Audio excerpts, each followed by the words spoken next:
wet bread ko na hindi umalsa.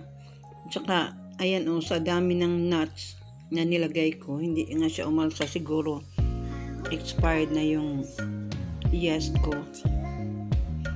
Hindi ko maano, nakakatuwa. Masarap siya, kaso lang yung ano niya, yung grano niya, parang yung yellow corn nung sinaunang panahon nung nagluluto kami. Pero it tastes good. Umalpak man, pero okay na lang. Ako lang naman kumain na.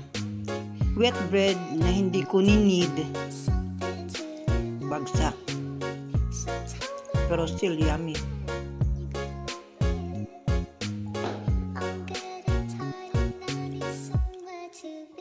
Almusal tayo, guys.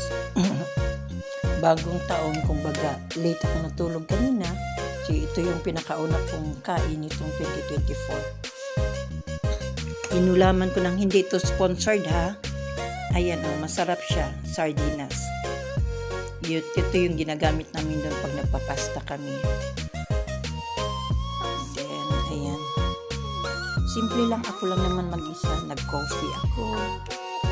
And then, para mangamoy mint yung aking kapaligiran, ayan.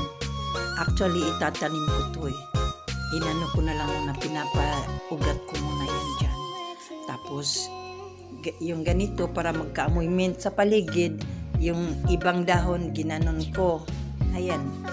Super mint amoy ang kapaligiran ko ngayon. So, Happy New Year! Kain tayo, guys. Simpleng almusal ni Chimmy. Thank you for watching.